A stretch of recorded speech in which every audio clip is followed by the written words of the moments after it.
Assalamualaikum warahmatullahi wabarakatuh.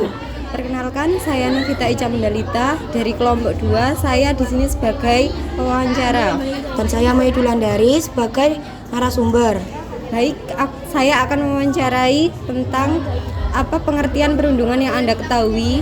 Pengertian perundungan yaitu tentang tindakan kekerasan yang dilakukan secara sengaja. Ada berapa jenis peran dalam peristiwa perundungan? Terangkan satu persatu dengan bahasa sendiri. Yang pertama itu ada pelaku, yang kedua itu ada korban, yang ketiga itu ada saksi. Yang pertama itu pelaku. Pelaku itu adalah orang yang melakukan tindakan kekerasan. Yang kedua itu ada korban. Korban itu adalah orang yang menjadi korban oleh pelaku.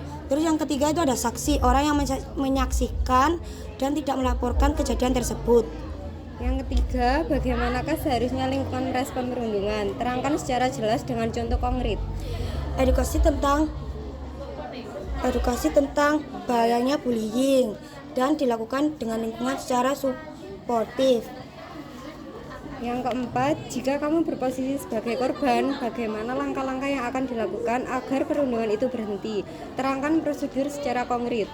Saya akan mencari bantuan dan saya akan melaporkan kepada pihak yang berwajib. Selanjutnya, jika kamu mengalami perundungan yang mengarah pada pelecehan seksual, bagaimana cara mengatasi hal tersebut? Saya akan melaporkan kepada pihak yang berwajib karena sudah melecehkan secara seksual. Bagaimana jika perundungan itu berpotensi mencelakai fisik dan mengancam jiwa? Sebagai korban, apa yang dilakukan? Jika posisimu sebagai saksi, apa yang akan dilakukan? Terangkan seluruhnya secara lengkap. Jika saya menjadi saksi, saya akan melaporkan kejadian tersebut kepada pihak yang berwajib. Jika saya menjadi korban, saya akan mencari bantuan. Selanjutnya, peran perundungan apa yang pernah kamu lihat dan alami? Ceritakan kejadian itu dengan menyebutkan lokasi, waktu, dan kronologi kejadian.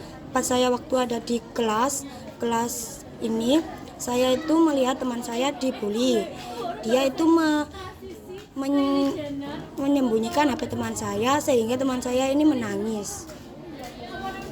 Jika kamu sebagai pelaku perundungan, apa yang akan kamu lakukan untuk memperbaiki kekeliruan perundungan yang sudah dilakukan di masa lalu? Sebutkan langkah beserta alasannya. Saya akan meminta maaf kepada korban dan saya akan mengganti rugi apa yang akan diganti. Jika kamu sebagai korban, bagaimana cara mengatasi efek buruk perundungan pada diri Anda agar kesehatan fisik dan jiwa terjaga? Jelaskan beserta alasannya. Saya akan mengelola emosi saya agar tidak terlalu berlebihan ketika berbicara sama orang dan tidak menyakiti hati orang. Menurut pendapat Anda, adakah potensi perundungan dalam interaksi orang tua dan anak, guru dan siswa, antar teman, kakak dan adik? Bagaimana bentuk perundungan itu? Berikan contoh kejadian dengan jelas. Perundungan fisik, perundungan sosial, dan perundungan verbal. Selanjutnya, apakah yang mempengaruhi potensi itu bertumbuh dan berkembang? Jelaskan satu persatu dan berikan contoh kejadian secara jelas. Faktor sosial, faktor keluarga, dan faktor lingkungan.